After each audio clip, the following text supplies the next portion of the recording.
No stopping us now. All right, here we go. Reed is ready. Things ready to hit. Here we go. It begins in 3, 2, 1. Tonight on TMS PM, Sony is more... Let me do that again. Tonight on TMS PM, Sony is in more jeopardy than you might think. Even Team America is getting canceled. Wonder how many kids Wonder has. Hogwarts was totally progressive. Ask TMS and more on this episode of TMS PM.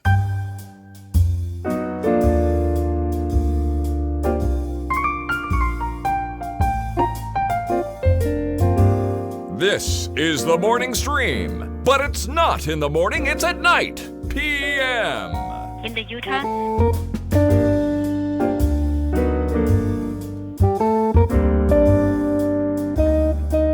Hello, everybody. Welcome back to the TMS PM edition of the show, the morning stream PM. I'm Scott. That's Brian. Mm-hmm. Hi, Brian. That's correct. That is accurate. So far, we are 100% accurate on this episode. Good, because we are listed on PC Magazine's best news and politics podcasts. What? Today. There's a list today on PCMagazine.com. And because we have been listed there, we better be accurate in the first 30 seconds of the show because it's all about news and politics. There's still a PC Magazine, huh? Yeah, I know, right? That's what I was saying. I'm like, what? PC Magazine? Hello? I guess the website does all right. Let's see. Which podcast can fill the cereal-sized hole in your life? Is the name of the article. And they have all these categories. First, the best comedy podcast, and they have a bunch of polygamy podcasts. I don't know what I'm saying. Then you have 3. You got your news and politics, and 4th on the list below Bloomberg, The Gist, which is a Slate thing, The Bugle, which features John Oliver, Real Time Podcast with Bill Maher, and finally, The Morning Stream. Okay. All right. And interesting. God, I hope there's not going to be some really disappointed people who are, this is not what I meant when I tuned into news and politics. This is not at all what I was hoping for. I always worry when we get on lists like this because we're going to get compared to these people. Right. Informative. They put the Savage Love Cast on there. That's good. Anyway, they just have a big list of podcasts. Because, Brian, podcasts are back. They're back. Yeah, they're back. Look at that, though. Right under Bill Maher, right under The Bugle, which is John Oliver. Yeah. I don't know Mike Pesca, but he looks like a decent enough guy. Sure. And Bloomberg. Yeah. So we're in good company. I'm just not sure we're in the right category. I like that you repeated all those same podcasts that I just said. I know you did. Yes. That's right. I like it. I like it a lot. Well, you didn't say John Oliver, did you? Yeah, I did. I was just no, you did. Okay. Yeah, that's okay. It's all right. It's what we do on Thursday nights. I'm dizzy from the spray. Oh, yeah. So to follow up from this morning, Brian took the throat spray, and you say, you sound okay to me. Sure. And you don't feel like you're getting the flu again, do you? No, I don't feel like that. Does my voice sound deeper? I think a little, yeah. Less raspy, less spent like last time. Certainly less. Yeah, that's the thing, is that usually on Thursday afternoons, I sound like I've been gargling with 40 grit sandpaper. Yeah, which nobody wants to do any time of the year. That. Yeah, well, that's good. As long as you don't get sick, it's a win. It's in the win column. Right.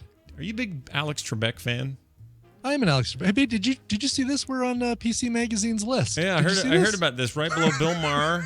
And okay, all right. That was pretty good.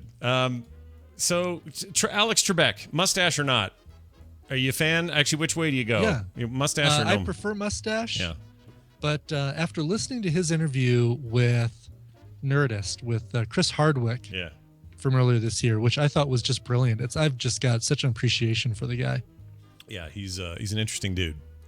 Well, and I myself have never been on Jeopardy, but I'm friends with several people who have. Well, my sister used to have dinner with, what's his name? Ken Jennings? Ken Jennings. They used to hang out as couples. Wow. Before his big moment, and now he is in Seattle and lives nowhere near here. But Wendy could tell us stories. Actually, she probably wouldn't tell us stories because she'd be afraid that it was like bragging that she knew Ken Jennings. Oh, she'd probably avoid it. Don't I brag every summer when I get to hang out with him for a week at the trivia That's deal? true. That's right. You guys expend a little exfoliated palm skin and shake each other's hands. We share the air of a Tropicana ballroom. That's brilliant. Amazing. Well, Alex Trebek has threatened to quit Jeopardy. He wants out. Well, he did.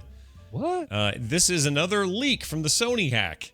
Oh, no. Alex Trebek refused to give in to the demands of a whiny stage mom, warning Sony he would end his 30-year run on Jeopardy if they had a problem with it. Hacked emails revealed on Tuesday. That's today. No, that was just Tuesday. Not today. Today's Thursday. The Jeopardy Kids contestant helicopter mother had blown a gasket because the beloved game show icon didn't move a muscle as her visibly upset daughter stormed off stage when she was eliminated prior to the final Jeopardy round, according to the messages leaked by The Guardian. Of Peace hacker group, the GOP, you know the ones. Right. As an exchange between Trebek and Sony producers in which the longtime host passionately defends the actions was uncovered on radar.com. Here's the deal. Quote, "If I'm making mistakes and saying things you don't like, maybe it's time for me to move on," Trebek wrote to the producers. "It's not a threat, but I want to let you know how I'm feeling." Listen to Trebek, dude. I know. And then he followed up with, "It says here that you have an interesting hobby."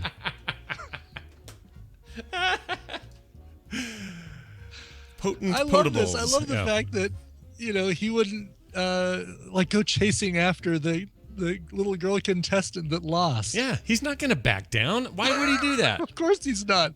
Oh, come back. Here's $5,000. Try again. Yeah, try again. You know how the rules are super flexible. We're fine. Come back because your mom's upset. F that lady. Forget that. But the weird thing is that him. For him to send this letter, obviously he was feeling that Sony did have a problem with the fact that he didn't go after her, right? Well, yeah, somebody had said something to him. Said, we've got this problem, this woman, whatever. And he was like, "Are you freaking kidding me? I'm Alex mother effing Trebek. I've been here 30 years. If you don't want me, fine. If you're going to fire me over this dumb thing, I mean, how dumb is this? I'm with Alex Trebek." The answer is spoiled bitch. Spoiled bitch. Michael, you have the board. That's pretty good. Anyway, I just wanted to share that with people. The leaks come flying, and as you might be not surprised to hear, we have something right at the top of the evening news. Oh, that's not the evening news. Radio today is different. Go away. Powerful network. Hold on. Jeez, do that again. Radio today is different. Powerful networks span the nation from coast to coast. Shortwave radio girdles the globe. It's the evening news, and we start with another story it's funny because just this morning we talked about the screenings of Team America World Police being replaced in theaters where they took out the interview, right? Mm-hmm. So they were going to say, "Oh, well, we'll watch the other North Korea movie. Ha, ha, ha, ho, ho, ho," right? Well, and we even talked about what's the one down there in Texas? The Alamo Drafthouse. That one. They were were kind of spearheading that. There's one here in Denver, too, that was going to do the same thing. Well, they're canceling it. All of them. Because here's what happened. Sony's plans to release Seth Rogen and James Franco's North Korean comedy The Interview were scrapped on Wednesday. Now even Team America screenings have been shelved. Multiple theaters have said they have scrapped plans to screen Team America, which depicts the authoritarian North Korea regime. Blah, blah, blah. The Dallas-Fort Worth Alamo Drafthouse Theater, the Plaza Atlanta Theater in Georgia, and the Capitol Theater in Ohio have all canceled their screenings that they just announced this morning, according to statements on Twitter. Paramount, here's why, okay? They didn't wimp out. Paramount, which distributed the 2004 Trey Parker Matt Stone film, did not immediately respond to a request for comment, but due to circumstances beyond our control, the 12/27 screening has been canceled. We apologize and will provide refunds today, says Alamo Drafthouse. We're trying to make the best of an unfortunate situation. Anyway, the bottom line, Paramount pressured everybody to not do it. Jeez. What is going on, man? I know.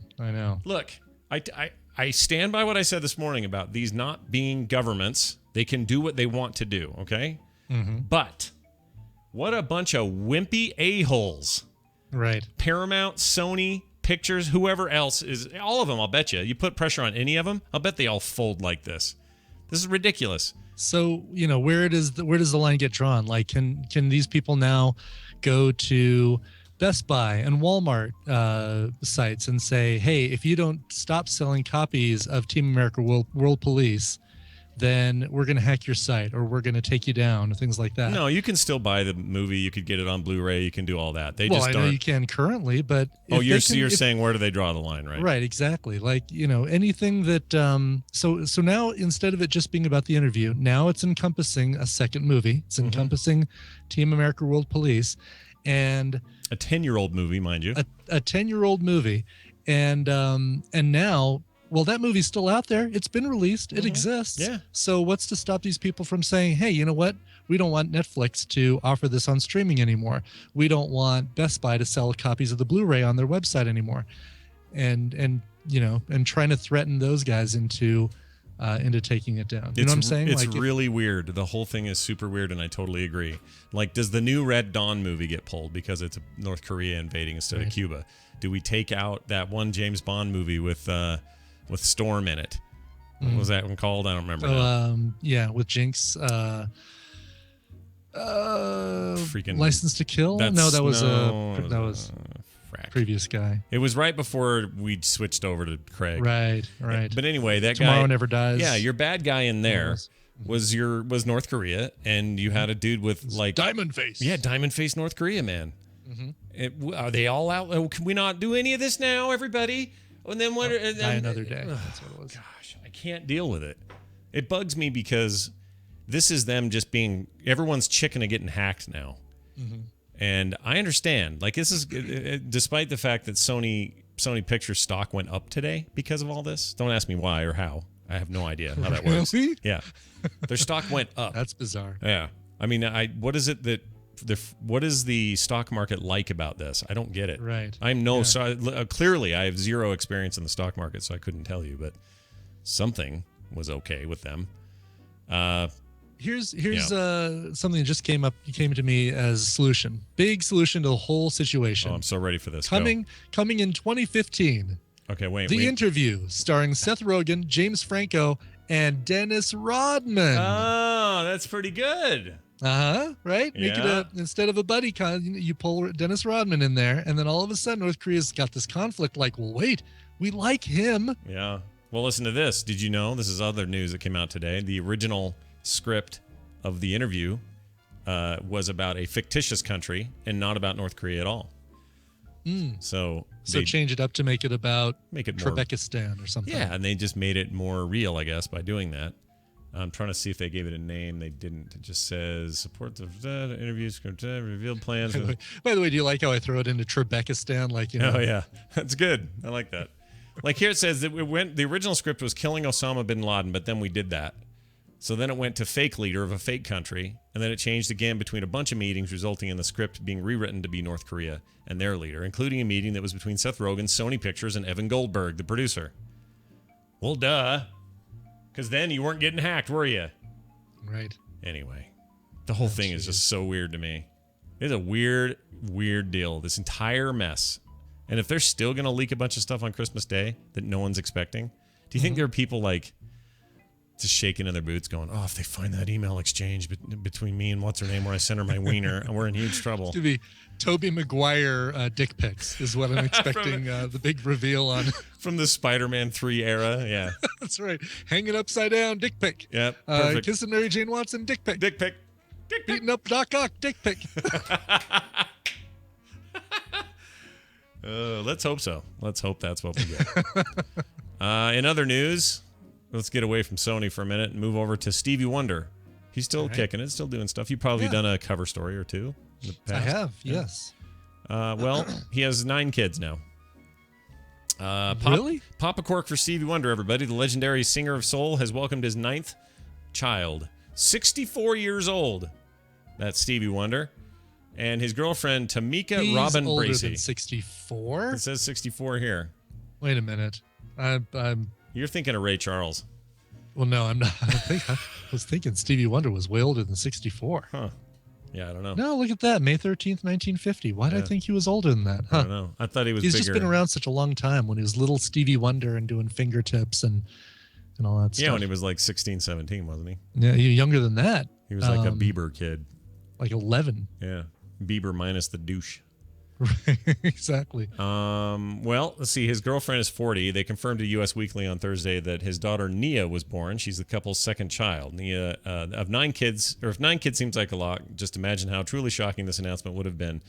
In November, Wonder had to shoot down rumors during an appearance on The View that the couple was expecting triplets. Anyway, 9 kids. So one being born today, he's 64. When that kid is 10, he'll be 74. when that kid is 20 and finally moving out of the house, he'll be 84 years old. Think of it that way. Whoa. I'm glad I started when I was younger. Exactly. That's all I'm saying. Yep. J.K. Rowling. She wrote those Harry Peter books. Oh, yeah. Harry Potter and the Dirty Pillows. Yeah. Isn't it? That's the one I missed. I didn't read that one. Has revealed that there are LGBT students at Hogwarts. Now, I actually have a problem with this.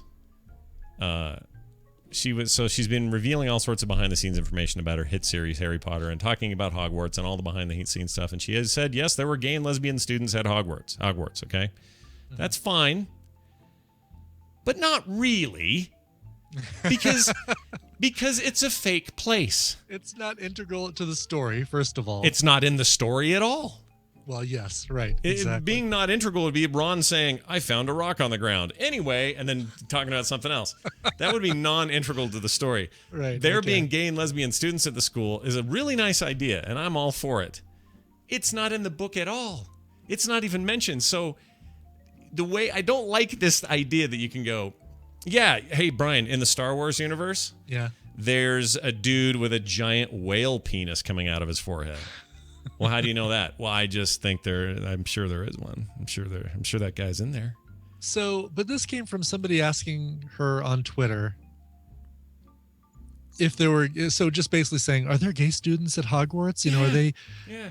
It's just her basically saying, sure. The question's dumb and the answer's dumb. It's a dumb question. To me, look, let's talk about actual schools where there are actual gay and lesbian kids who are mistreated, who have trouble, who need recognition, all that stuff. That's the thing you can ask questions about. You can say, hey, does South Valley High School have gay kids in it?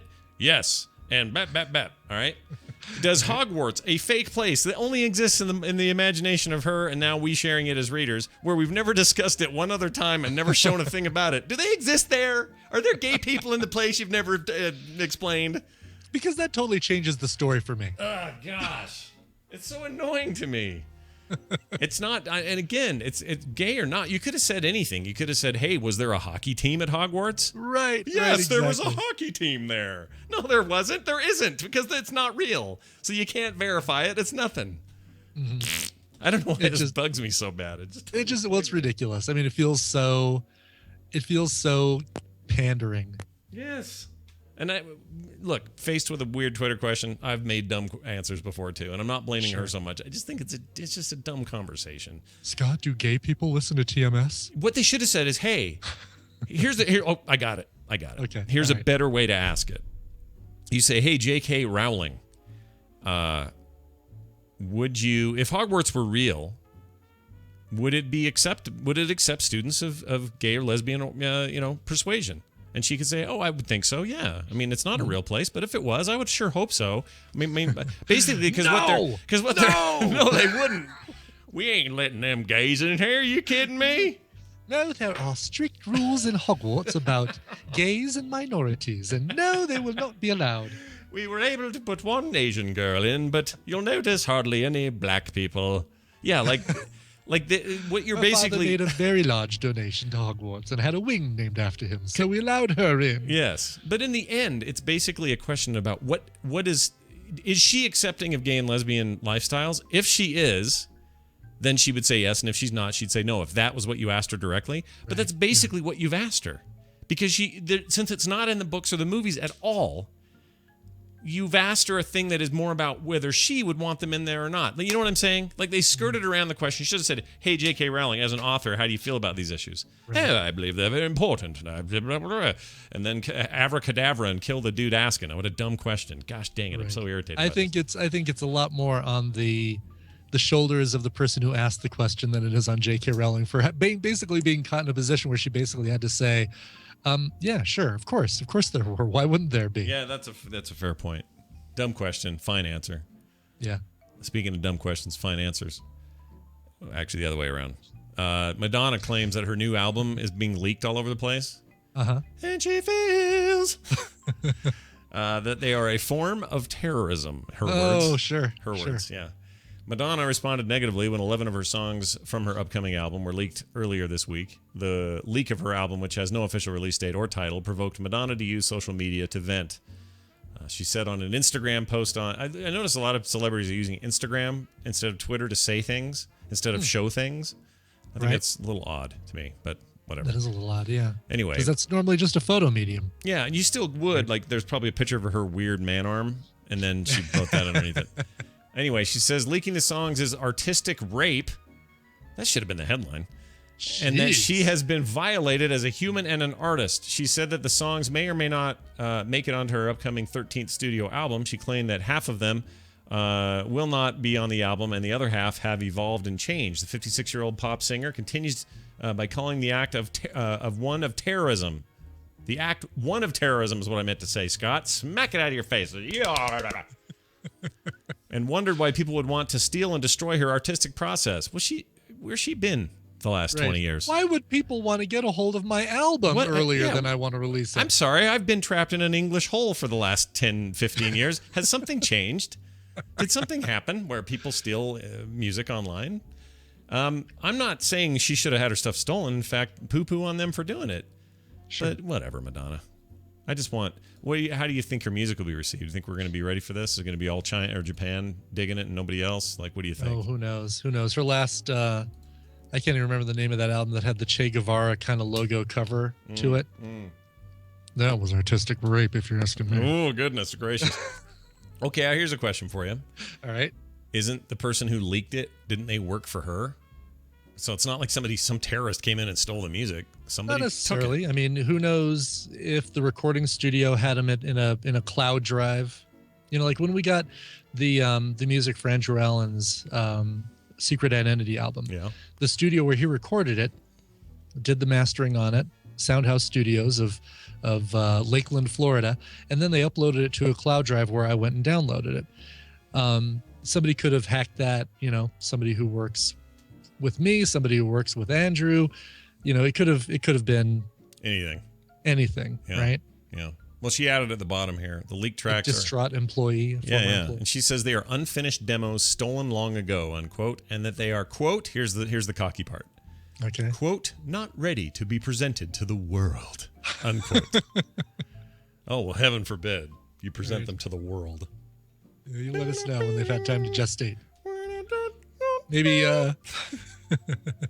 maybe that whole music album could have been, I don't know, baked a little bit longer too. Yeah, good point. Good point. All right, Brian, let's take a break. When we come back, Dan, the board game man. The big game board man? The big game board man. He'll be here. He'll be here to talk a little holiday board gaming and tabletop fun, and then we'll do some Ask TMS. But before all that, Brian brought music, and he's going to share it now. I did. Alex Knight wrote in, Dear Scott and Brian, on the 18th of November this year, my other half, Josie, will be 26. Having listened to the show for years, but never actually written in, this feels like the perfect time to make a shout out. Thank you to her for all the wonderful memories we've already shared, and I look forward to each and every new one yet to come. Also, a quick thank you to yourselves, Scott and Brian. Your relentless audio output has filled countless hours of my life with laughter and interest. As for the song, well, one of our first in-jokes was the He-Man remix of What's Up by Four Non-Blondes, and it always reminds me of her. I would love if you could find the strangest version of it possible. The weirder, the better. Scott loves the bro, though. Alex. Nice. I've got one for you. I've got a weird one for you. This is by they're Danish, I think, a Danish vocal group. They're not a cappella, but they're a vocal group called Trash Pour 4. It's kind of like, actually, you know what? I think they're French now that I'm looking at their album cover. A French vocal group, and their name actually has pour in it. So there you go. That probably helps right there. This is a fun, like, French swing pop version of it that I think is quite different from the original Four Non-Blondes. This comes from their album Super Duper, which came out in 2006. It's What's Up. All right, let's play it. We'll be back. Stay tuned.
Oh my goodness, that was fun. A little different from the original, right? I like that a lot.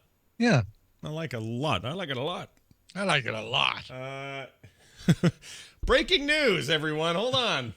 We got some breaking. I don't have a breaking news thing. Here you go. I smell like beef. All right, here's your breaking news. That's the closest I could get. Sony just published, likely by very much accident, they had it scheduled to drop, because that's how you do it on YouTube when you're a big studio. Sure. They just published a new YouTube promo for the interview, still showing it opening on Christmas Day. And the title of it is In Franco and Rogan We Trust, which is highly ironic since they don't seem to trust them at all. Right. Way to go, Sony. So there's that. There's that update. Sony is retarded. Let's also talk about this one here. Minecraft creator Notch just outbid. This is true. So you know who I'm talking about. Notch, creator of Minecraft. Notch. Oh, yeah, right. Yes. Yes. Just outbid Jay-Z and Beyonce on a mega mansion in Beverly Hills. I mean, Wow. remember this guy just made $2.5 billion. When you're in a bidding war with those two, you know you've made it, right? That is amazing. $70 million house. He is the high bidder. Oh, look at that place. Look at what he is doing. Is it all cubey? It'd be awesome if it was like all cubes. No, it's gorgeous, though. Wow. All right. Well, anyway. Yeah, 70 million. That's nothing to a guy who's got 2.5 billion. That's tiny amounts of money, and you'll pay cash. All right. Moving on. Hey, look, it's time for Dan. Yeah. Or as I like to say, there he is. The man with the plan. You know what? I was going to have some music for him, and I think I still do. And it's right here. Here it is, right here.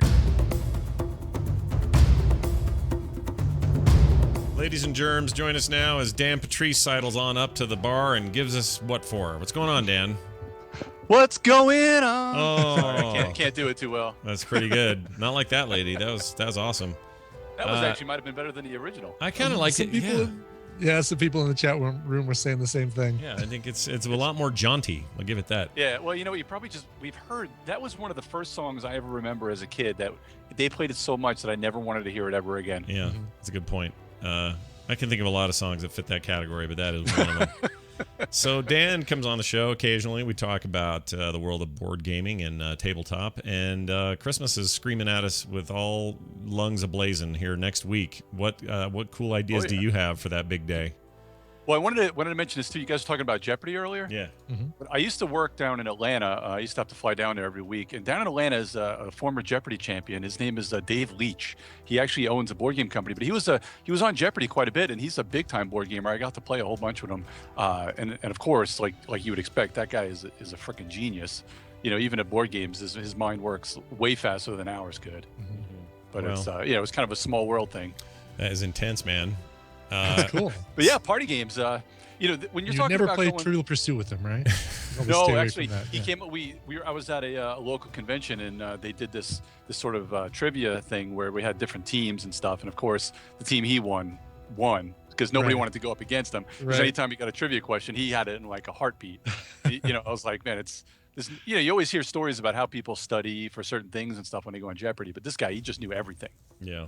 That's well, funny. But nicest guy you can meet. I kind of like, I'm sure Ken Jennings is some of those people. I mean, although some of them are probably socially awkward, they are just the nicest people. Oh, yeah. And in Ken's case, I think he's gotten better. He's gotten more of a PR sounding persona than he used to. Because I think when he was just getting started on that, I think he was the nerd to be all nerds.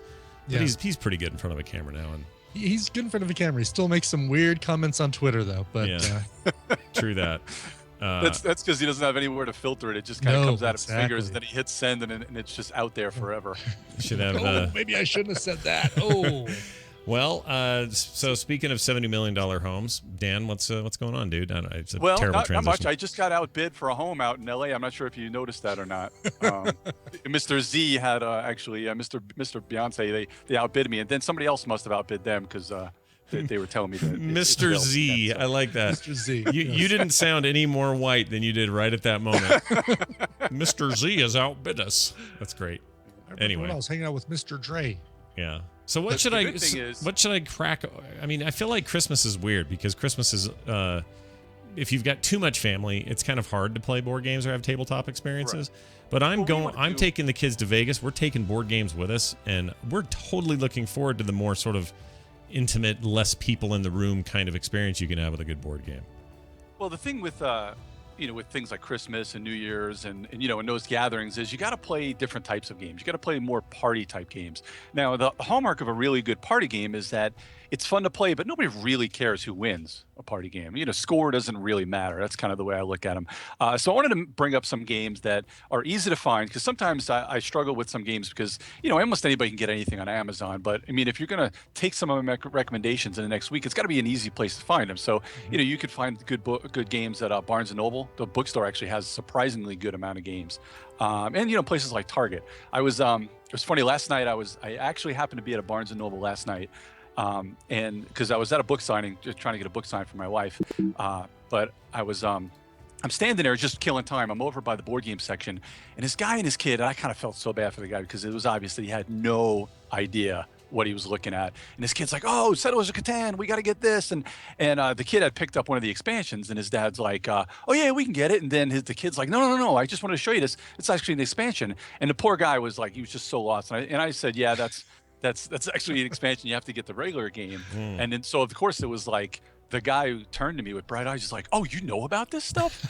So I answer one question from this guy, and the next thing you know, it was like I was Meeple Claus, because all these people just came up to me and kept asking me questions for like 20 minutes. They're all like, "Well, what do you think about this game?" Or, "My family likes to play this. What do you think I should get?" It was the strangest thing, but I was in like Meeple heaven. Yeah, Meeple Claus is the coolest thing I've heard today. Is the best, yeah. Yeah, that's pretty good. Well, So good. what Well, do you're you- the go-to guy then. That's awesome. So one game you can check out, and it kind of seems a little cliche, and it might not seem like it's fun, but it's crazy fun. Telestrations is a game. It's kind of like a combination of telephone and Pictionary. So everybody's got their own little book, and you pull a card, and you could roll a die, and on the card, everybody gets the card, and it tells them like something to draw. So then you write what it is on the front of the book, and then you draw it. You close the book up, you give it to the person on your left, and they don't look at what it says on the front, but they look at the picture, and then in the next page they have to write what they think it is, and then they hand it off to the next person who looks at what they thought it was, and they draw a picture. So this kind of goes around the table, and you kind of see, like telephone, you see how things change. So That's really cool. So it alternates back and forth between, okay, I think he just drew a guy walking the dog, so I'm going to, assume maybe the word is leash, and you write down the word leash, and then the next person writes or draws what they think leash is, and then it kind of continues. Yep, and then it might turn into like the next person thinks it's a lasso. That sounds really fun. It's like a cowboy. Oh my That gosh. sounds like a blast. Yeah, it really does. Oh, Where it's can like you get this- this? Is online only, or can you get this in No, a you store? can get this at. This is actually the one where you can get just pretty much anywhere. You can get. There's a 6 to 8 player version you get at Target. It's like $20, or you can get.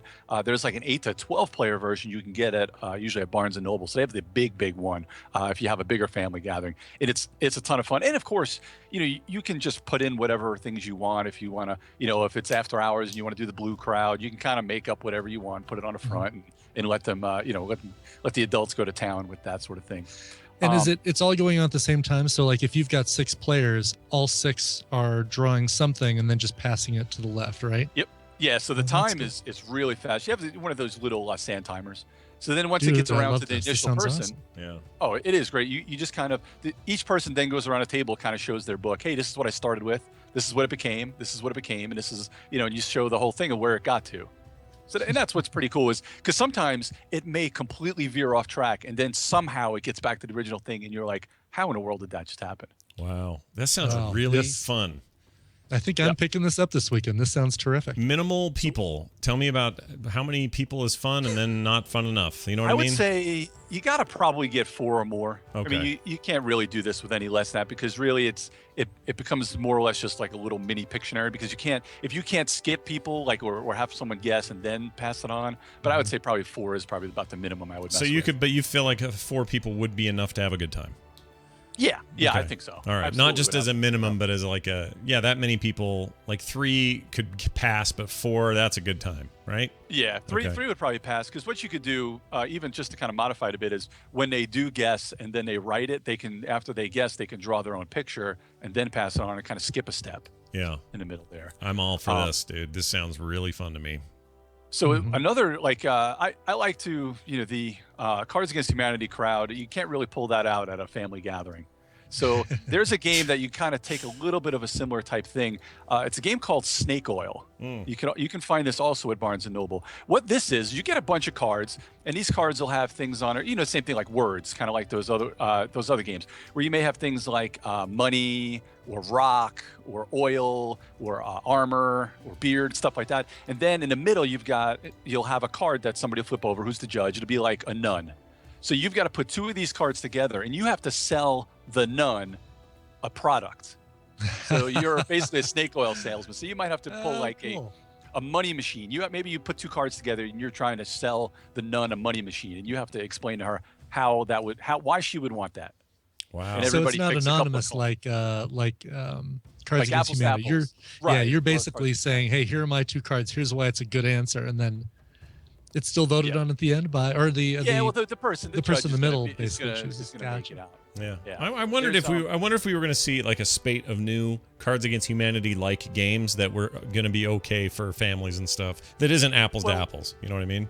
Right. Well, let's call them apples to apples like games. Since Yeah. Cards Against Humanity is a complete ripoff of apples to apples. Right. They call it a-holes to a-holes for a reason. That's a good point. Like they really did just lift that system, didn't they, and make another game out of Yeah. it. I mean, more power to them, because you can point out a billion other games that were basically just Me Too games that were ripped off of other people. Sure. Which is fine. And I love apples to apples because same thing as like Cards Against Humanity. If you're sitting around with a bunch of beers and people, anything can be a ton of fun.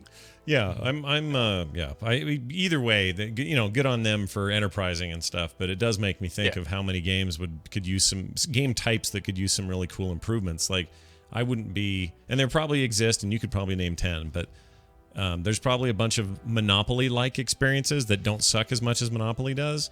Yeah. That are fun, kind of city management sort of competitive games that don't, suck. Yeah. Well, I mean, that's what regular like hobby board games are. They're games that people like when somebody says to you, and I apologize if I've said this in the past. If somebody says to you, "I'm not a gamer," I don't believe that. I believe that people just haven't played the right game yet. Yeah. Yeah.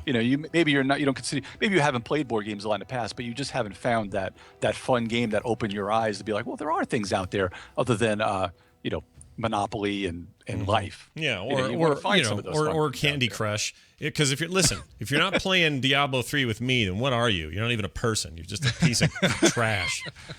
You're just a money machine. That's all. Yeah, that's it. So the thing, the cool thing about it, I'm not going to say that Cards Against Humanity isn't fun for some people, and I could have a fun time doing it, but you have to take away that uncomfortable factor when you have a certain gathering. Like you could tell that people at Nerdtacular are even just uncomfortable sitting around table playing games like that. So that's where games like this, like Snake Oil, where you can play it in a large group, still have a ton of laughs. Yeah. But there's none of that uncomfortable factor. Yeah, you could. It's funny because at Nerdtacular you could see there'd be a big group playing that game, having a ball, everything's good, no issues. There's one table right next to him playing the same game, but that one's got like a dude and his little kid in it, and everyone's just a little afraid to say anything. And then everyone's like, "Oh, that'd be great. Oh, I can't use that one. I This is a big. Oh, I can't use that one. Yeah, I can't say the Queen's vagina out loud. This is bad."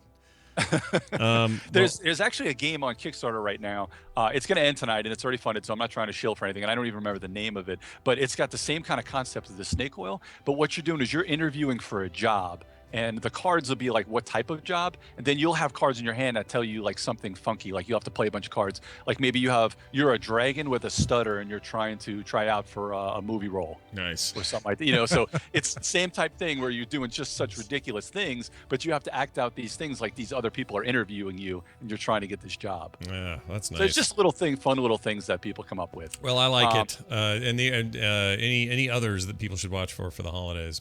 I'll give you one last one because this is the absolute number one party game in my mind. It's called Time's Up Title Recall. All right. Now, Time's Up is a type of game where it's called Time's Up, but Title Recall is the best type. What's great about this game is you pair up, and you have to do the no spouse rule because it's unfair advantage when you're with your spouse. Got to remember that with these games. Now, everyone gets, say, 7 cards, and they'll have like movie titles or actors or something like that. And everyone picks like 4 of them, and then they just kind of throw them back in, and you mix them all up. So then the first round, you get whatever 30 seconds to a minute, and you've got your partner, and it's all type of clues, whether it's but there's no passing in the first round, and they can guess as many times as one. So maybe if I'm trying to get Gone with the Wind with Ibit, and we're just going and we're going around, and then that stack of cards goes around the table until everyone's they're all gone and someone's won those cards. So then the second round, you take everybody's cards back after you figure out how many points over this. Now the whole game you're using the same stack of cards. Now what develops is, so round 2 you can only give a one-word clue. So maybe with Ibit, I'll say something like Scarlet or something like that, and he'll know exactly what it is. Sure. Right. And so then what happens is there's kind of this language that develops at the table. Like somebody may screw up something completely. Like somebody may say Diablo when they were talking about Top Gun. So later in the game, you got to remember that. So that if you give that clue when you get that card in front of you, that the answer is Diablo, so that somebody's going to remember. So everyone's constantly paying attention.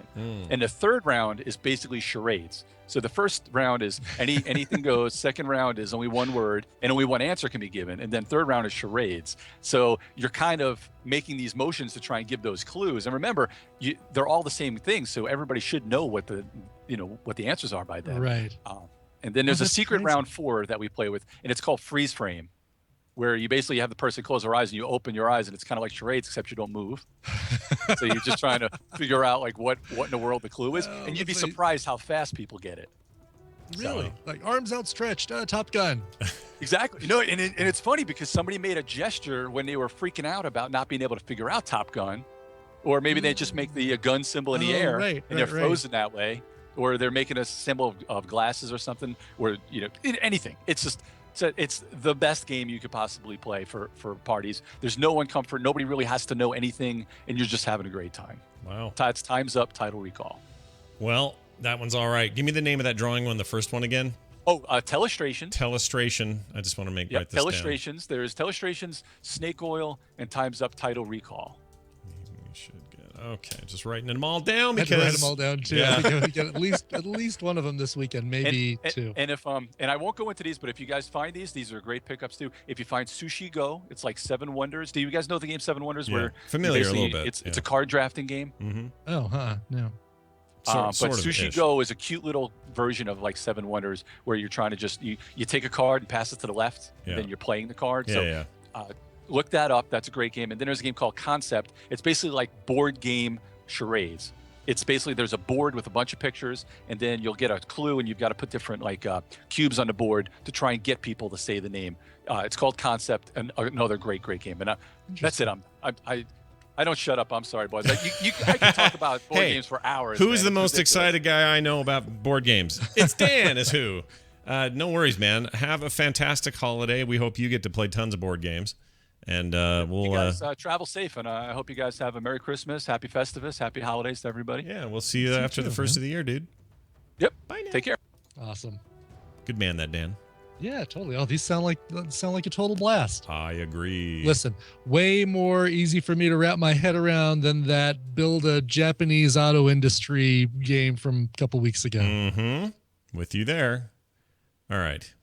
Some quick Ask TMSs before we kick out of here. We got a few minutes here. Here they are. I will give them to you now. Okay.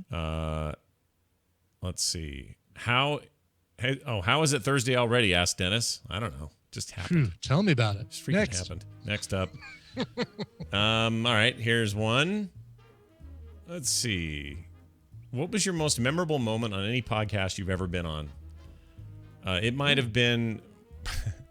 It might have been this show, and it was probably when Brian had to drink Thick and Liquid. I laughed my head off that day.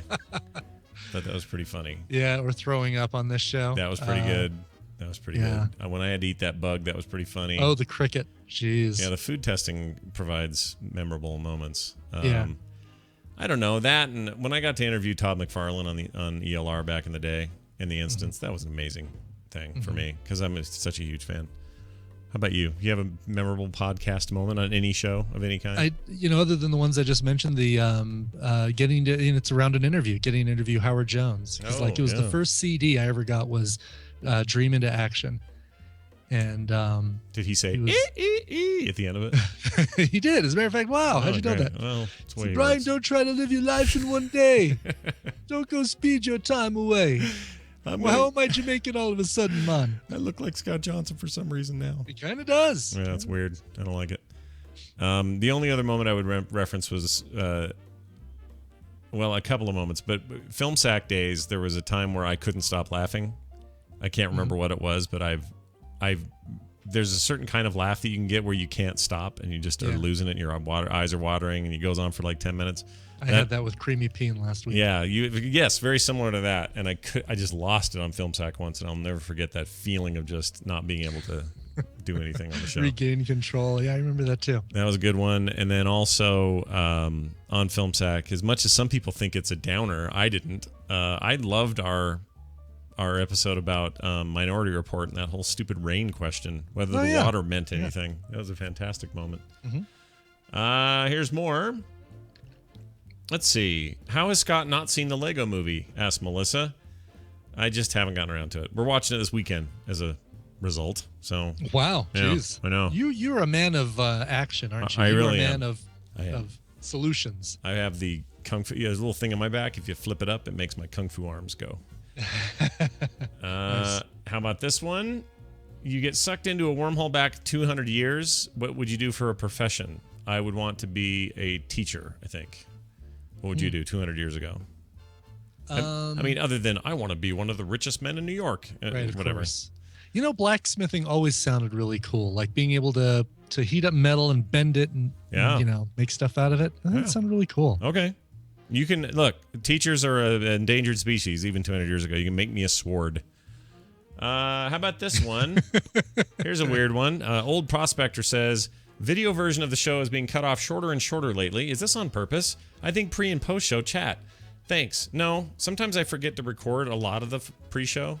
That's why that's not always. Sometimes that's right on when we start. And then the post is usually the song gets cut, not by us, but by YouTube because they think that we don't have rights to play the music, but we do. And the middle ones are sometimes are muted. You'll notice that's also YouTube doing that.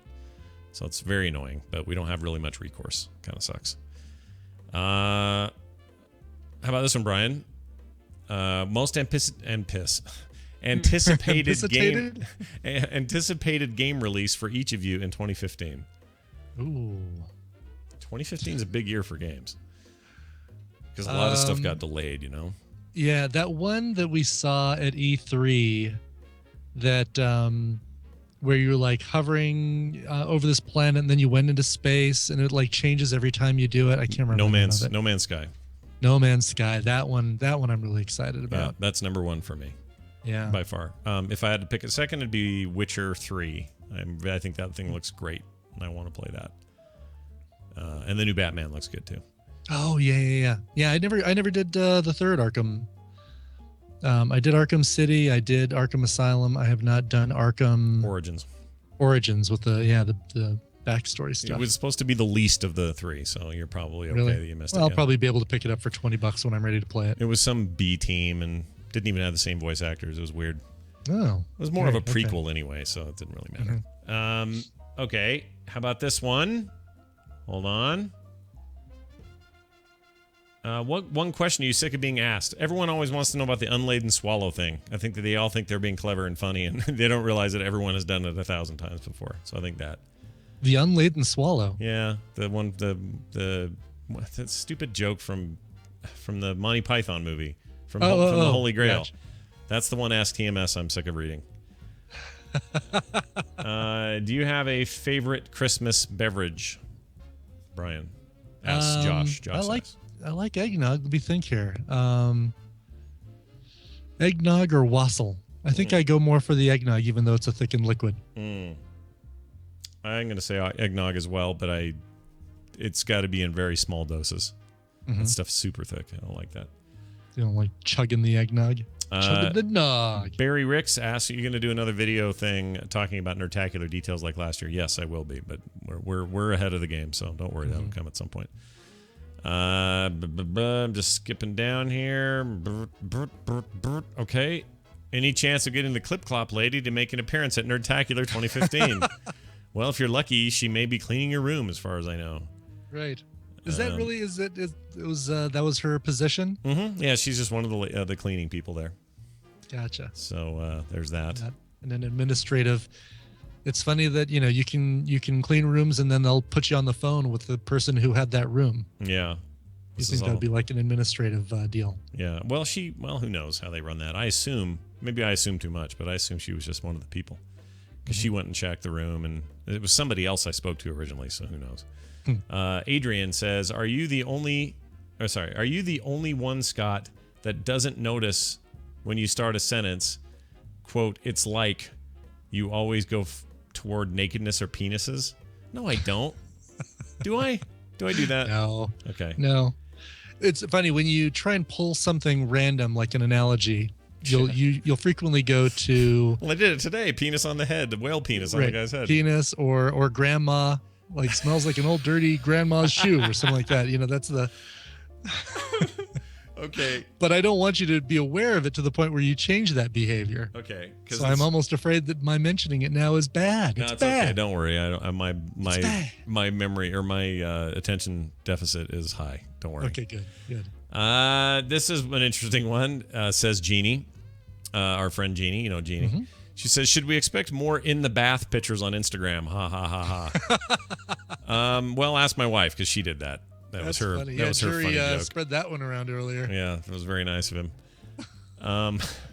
Actually, I need to go see what he did. I never saw what he did. The Souvenir Reen says, "Are those Casper mattresses good for the sex?"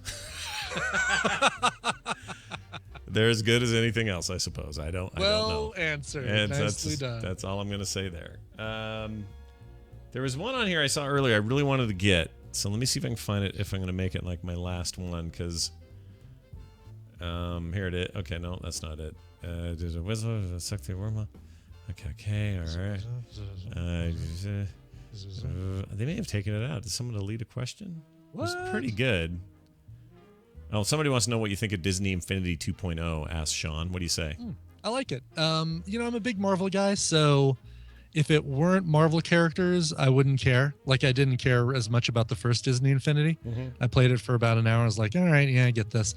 But being a big Marvel fanboy, it speaks to that aspect of me. Mm-hmm. And really, you could make a Marvel tic-tac-toe game, and I'd probably be all over it. You'd be okay with that? Mm-hmm. That said, I do want to pick up Stitch. Oh, and yeah.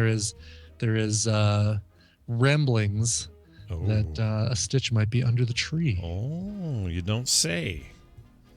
Or you do say, I guess. I do say. You say. You say. Okay, I'm going to just quickly see if maybe I read this in my own feed, and that's why I'm not seeing it here. Poop. Darn it. Well, I don't see it. That's okay. I'll deal with that later. Well, there you go. Those are your TMS questions. Ask TMS is the hashtag. We use that. They use that every week for the PM edition of the show. There will not be one next week because that is Christmas Day, I think, mm-hmm. or and Eve. That'd be rude doing a TMS. Yeah. What do you think we are? Who do you think we are? Yeah, exactly. So that's going to do it for us until Monday. We will have a show Monday. I think one Tuesday. Some of this depends on the weather Tuesday, because when we're driving, we want to make sure we are ahead or behind a storm that may or may not be here. So that may affect Tuesday morning. We don't know for sure. You're going to be in a hotel in Phoenix anyway. Right. So you're good either way. But if for some reason that doesn't happen, we'll give you guys plenty of notice. Right now, the plan is a normal show at the normal time. Except you're there an hour earlier. That sucks. Oh, is it? Are we in the time where Arizona's earlier than? I don't actually know that for sure. I have this app. Let's see. No, not the app. I have the web. Let's do the web. How about this? Let's go. What time is it in Arizona right now? Ah, damn it. It's 5:30 p.m. in Phoenix. Oh, they're on our time. Same time. Okay. So hold on. Something. Did you hear what you said? No. It's 5:30 p.m. in Phoenix, Arizona. Something going on there I should know about? Oh, really? No way. Yes. That's funny. Every once in a while, Siri makes me laugh. Yeah. Have a good night.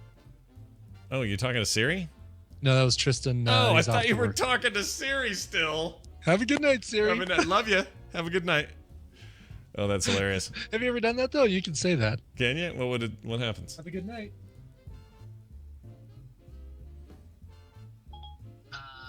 It's 5:31 p.m. All right, how about this one? Hold on. Siri, my nipples are cracked and bleeding. I'm not sure I understand. What? Okay. My left testicle is showing where? I don't know how to respond to that. Well, that's fine. Jeez, I should go back to the lady Siri. The lady's way more She's more fun. concerned about your testicle and your nipples. She's up all night to get lucky. She is. All right, that's going to do it for the show. Thank you all for being here. As always, support us at Patreon. And once again, when it's time to go somewhere random and pull something out, I went to nipples and testicles. And testicles. Patreon.com/TMS is our website. Frogpants.com/ oh no, that's patreon.com/TMS is where you can support us so you can make this fifth show possible and all the other things we want to do possible at patreon.com/TMS. You can find us at frogpants.com/TMS and email us themorningstream@gmail.com. As always, follow us on Twitter. Brian's at Coverville. I'm at Scott Johnson. And the show is at Morning Stream. A big news dump happened today for World of Warcraft, so tune into the instance tomorrow because it's a big whoop. Yeah. Ooh, cool. 6.1 and some big announcements regarding that next patch that I'm surprised about. Listen to this line. Tradable game time tokens that you will sell to other players for gold. Ooh, Tradable really? game time tokens. That's crazy. What is that? Okay. Interesting. Anyway. Can't wait to hear the instance tomorrow. I'm going to tune in and listen live. Legendary follower. Come into your legendary quest line. You get a legendary follower for your garrison. Listen to this one. Is it going to be Barney Stinson? I don't know. I hope That'd so. be awesome. Yeah, I would want it to be. I want it to be Chris Metzen himself. Anyway, so tune in for that and other fun stuff tomorrow, Current Geek, and a few other things. The former chief editor of PC Gamer is our guest. Ooh, how exciting. Cool. All right, that's going to do it. Brian, do you have music to take us out on? I do. Great. So I'm glad you asked because it would have been awkward for me to say, Scott, can I play a song? I know, right? So I'm glad you asked. Okay. Chris, a.k.a. Alacar in the chat room. Oh, yeah. Wrote in, said, hi, Scojo and Brybot. By the way, if you're wondering how to get your requests into TMS, it is tinyurl.com/TMS requests. That's easy. Yeah. Just do that. Sure. I think it also works with tiny.cc. And Iceworm in the chat room can confirm that.